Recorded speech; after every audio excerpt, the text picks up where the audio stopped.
Hi friends, welcome to my channel Sanjay Academy. Today we will discuss about Jean पियाजे। आज हम लोग gene पियाजे के बारे में पढ़ेंगे। जीन पियाजे ये टॉपिक बहुत ज़्यादा इम्पोर्टेंट है। सीटेट में बहुत बार लगभग हर बार इससे 2 से 3 क्वेश्चन पूछे जाते हैं। चलिए स्टार्ट करते हैं। जीन पियाजे, इसको हमने जीन पियाजे टॉपिक को हम एक ही क्लास में नहीं लगभग 4 क्लासों में डिवाइड कर के पढ़ेंगे, क्योंकि ये बहुत ज़्यादा लेंथी टॉपिक है। इसमें बहुत ज़्यादा टॉपिक सब टॉपिक आते हैं। ठीक है, इनके डेवलपमेंट का विकास का सिद्धांत इन्होंने क्या दिया था, स्कीमा क्या है, जीन पियाजे की अवस्थाएं क्या है, SPCF है। ठीक है, SPCF मतलब क्या, सेंसरी मोटर स्टेज है, इगोसेंट्रिक स्पीच है, कंस्ट्रक्टिविज्म है। इनको सभी को 1 बाय 1 डिस्कस करेंगे। बिल्कुल हम 0 से शिखर तक इनके बारे में सब कुछ पढ़ने वाले हैं। स्टार्ट करते हैं अपनी क्लास। पहले तो देखते हैं कि जीन पियाजे हैं। ये जीन पियाजे भाई साहब हैं, हम लोगों को देख रहे हैं कि हम लोग बाल विकास पढ़ रहे हैं। जीन पियाजे का जन्म जो है 1896 में हुआ था और 1980 में इनकी डेथ हो गई। कहाँ के रहने वाले थे? स्विट्जरलैंड के रहने वाले थे। जीन पियाजे बाज ये स्विस साइकोलॉजिस्ट। जीन पियाजे एक स्विट्जरलैंड के मनोवैज्ञानिक थे। इनके बारे में आगे हम देखते हैं क्या फैक्ट है। फादर ऑफ कंस्ट्रक्टिविज्म, जीन पियाजे को रचनावाद के पिता भी कहा जाता है, क्योंकि जीन पियाजे ने सबसे पहले कंस्ट्रक्टिविज्म की बात कही थी।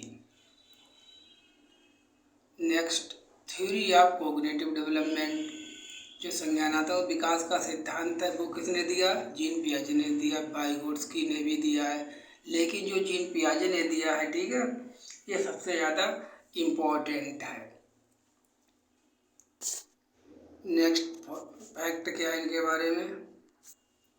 फादर ऑफ कोग्निटिव साइकोलॉजी, संज्ञानात्मक मनोविज्ञान के पिता। क्वेश्चन पूछा जाए संज्ञानात्मक मनोविज्ञान के पिता किसे कहा जाता है, तो जीन पियाजे को कहा जाता है। हम सभी लोगों ने संज्ञानात्मक विकास पढ़ा, लेकिन समझ नहीं पाया कि संज्ञानात्मक विकास एक्चुअली होता क्या है। तो संज्ञानात्मक विकास या कोग्निटिव डेवलपमेंट का सीधा सा मतलब है मेंटल डेवलपमेंट, मानसिक विकास। वीडियो को लास्ट तक आराम से देखें, ठीक है, वर्ड बाय वर्ड आपको क्लियर हो जाएगा। अगर आपने जस्ट अभी तैयारी अपनी शुरू की है तो हो सकता है आपको समझने में थोड़ी सी प्रॉब्लम हो।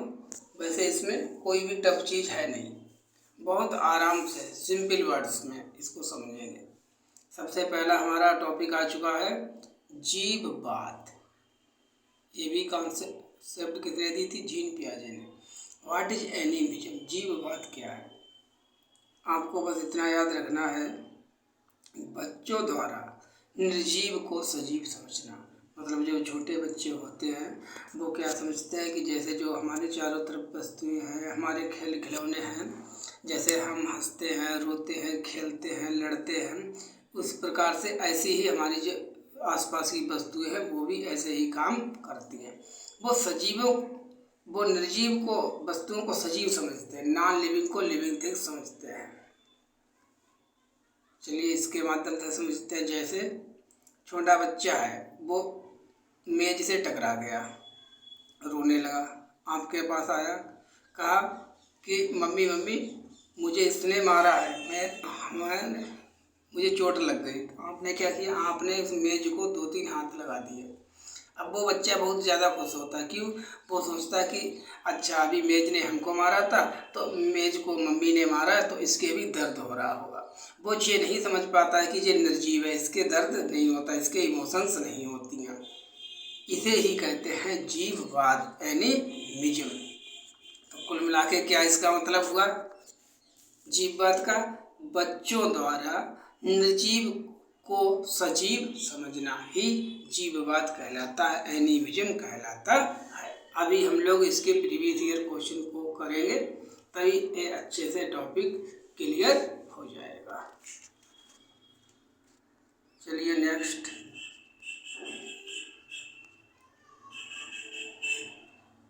नेक्स्ट कॉन्सेप्ट इज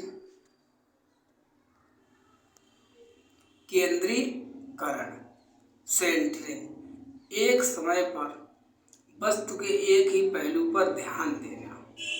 जैसे छोटे बच्चे हैं, वो ये नहीं देख पाते कि इसकी लंबाई ज़्यादा है, ठीक है, लंबाई ज़्यादा है, इसकी लंबाई चौड़ाई दोनों ज़्यादा हैं। ये देखने में तो बड़ी कौन सी लगती है, सेकंड वाली, लेकिन क्या इसमें ज़्यादा है वॉल्यूम? नहीं, वॉल्यूम दोनों का सेम है। इन दोनों गिलासों में पानी भरा गया है, ठीक, एक में भी दो में भी।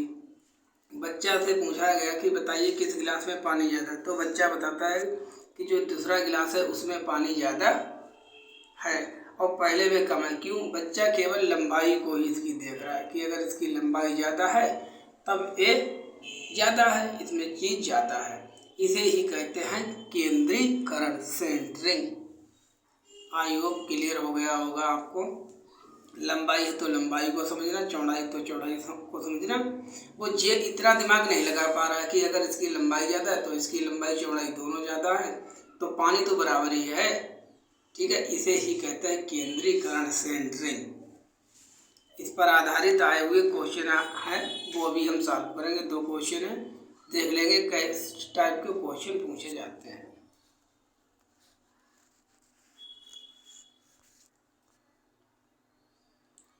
Third concept is object permanence, वस्तु स्थायित्व। ये वस्तु स्थायित्व क्या है,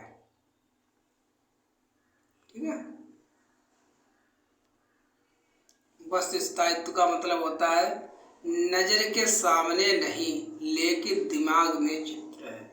इसका मतलब क्या हुआ? इसका मतलब हुआ out of site not out of mind. कोई चीज है, ऐसे आप समझ लीजिए जैसे छोटा बच्चा है, बच्चे के लिए तो है ही, वो एक अपने खिलौने से खेल रहा है। आपने क्या किया? आपने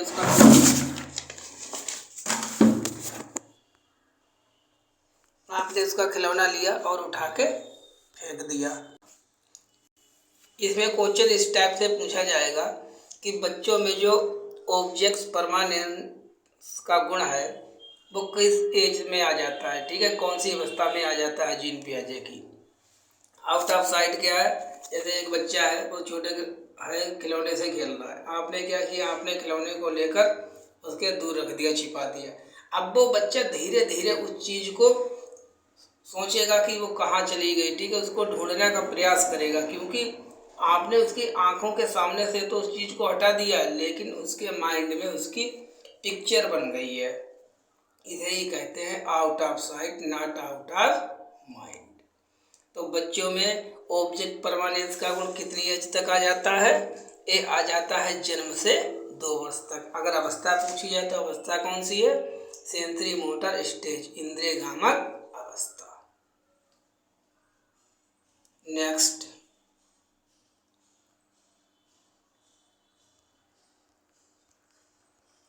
ये प्रीवियस ईयर के क्वेश्चन पेपर है,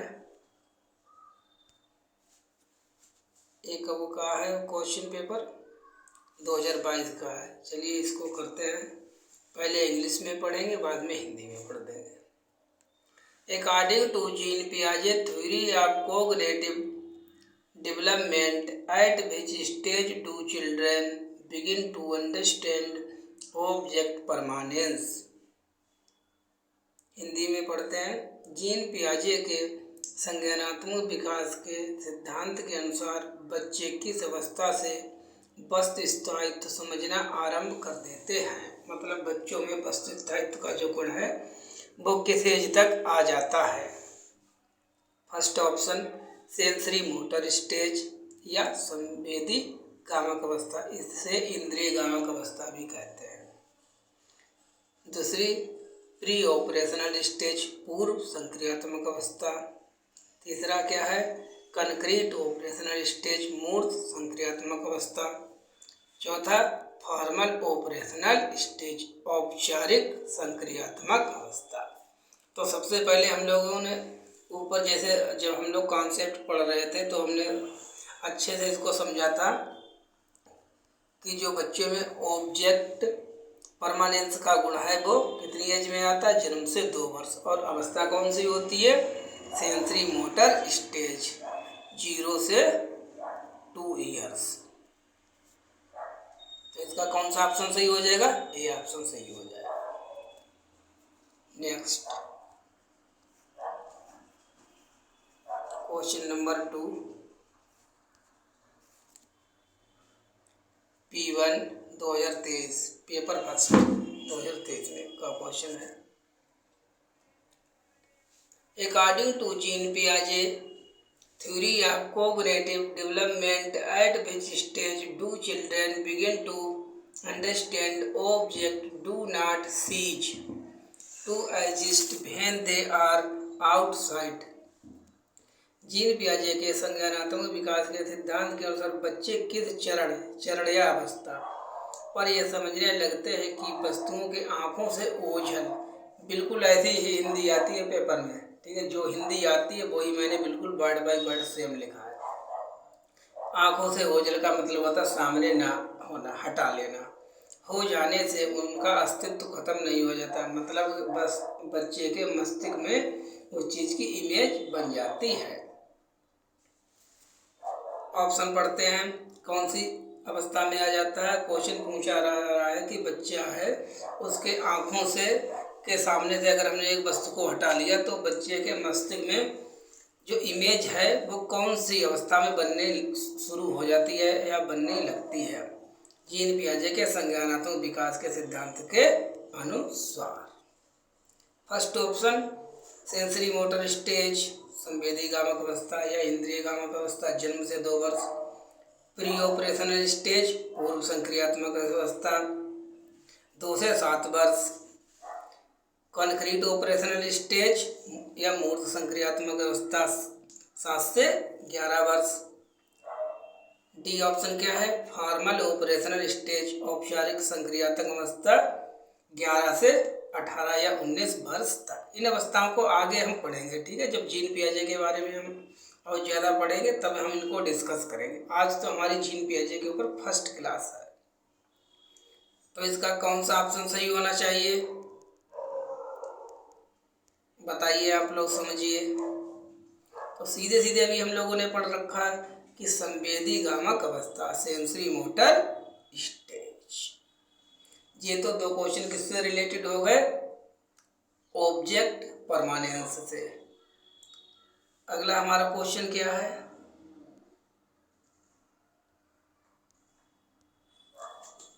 नेक्स्ट क्वेश्चन देखते हैं। 5 वर्ष की नजमा को लगता है कि यदि मिट्टी के गोले को सांप बना दिया जाए तो मिट्टी बढ़ जाती है। जीन पियाजे के अनुसार उसकी इस सोच के पीछे क्या तर्क है? मतलब एक बच्चा है या बच्ची है जिसका नाम नजमा है, वो कहती है कि जैसे जो मिट्टी का गोला है, तुमने इसको लंबा लंबा ऐसा सांप के आकार का बना दिया, ठीक है, तो वो कहती है जे ज़्यादा है जे कम है। बच्चा केवल एक ही चीज़ को देख रहा है, लंबाई को देख पा रहा है। तो बच्चे में ऐसा क्या है? बच्चा भी किस अवस्था में है? बच्चा क्या सोच रहा है? उसका हमको आंसर देना है। जीववाद, केंद्रीकरण, वस्तुस्थायित्व, अनुकूलन। तो जीववाद तो होगा नहीं, क्यों? जीववाद के बारे में भी हमने डिस्कस किया था। जीववाद क्या होता है? निर्जीव वस्तुओं को सजीव वस्तुओं की तरह समझना। तो ये तो ऑप्शन हमारा रॉन्ग हो गया। C option वस्तुस्थायित्व। वस्तुस्थायित्व की इसमें कोई बात की जा रही है? Out of sight out of mind, नहीं, तो ये भी ऑप्शन नहीं होगा। अनुकूलन, एडेप्टेशन, ये तो नॉनसेंस है, यहाँ पर अनुकूलन का कोई मतलब नहीं है। तब हमारा कौन सा ऑप्शन बचा? सेंट्रेशन या सेंट्रिक, केंद्रीकरण। क्योंकि ये गोला है, जब ये लंबा हो जाएगा तो मिट्टी तो जितनी यहाँ है उतनी यहाँ है, लेकिन वो इसको ज़्यादा बता रहा है, तो बच्चा केवल लंबाई को ही देख रहा है। अर्थात बच्चे में यह गुण किसके कारण है? सेंटरिंग के कारण है, केंद्रीकरण के कारण है। आई होप आप लोगों को ये टॉपिक क्लियर हो गया होगा, ठीक है। अगर आप जस्ट पहली बार तैयारी कर रहे हैं या अभी आपने नहीं पढ़ा तो आप एक बार इस वीडियो को चला के देख लेंगे, आपको अच्छे तरह से क्लियर हो जाएगा। कंप्लीट करते हैं अपनी क्लास। अगर आप सीटेट की तैयारी करना चाह रहे हैं, 100+ मार्क्स लाना चाह रहे हैं, 30 आउट ऑफ 30 लाना चाह रहे हैं, तो आप हमसे जुड़ सकते हैं। हम आपको complete CTET free of cost YouTube पर पढ़ाएंगे। चलिए, अगर आपको हमारी क्लास अच्छी लगी हो तो इसको शेयर करें, सब्सक्राइब करें और अपनी राय वीडियो के बारे में हमें ज़रूर बताएं। Your comment is important for me. Thank you for watching.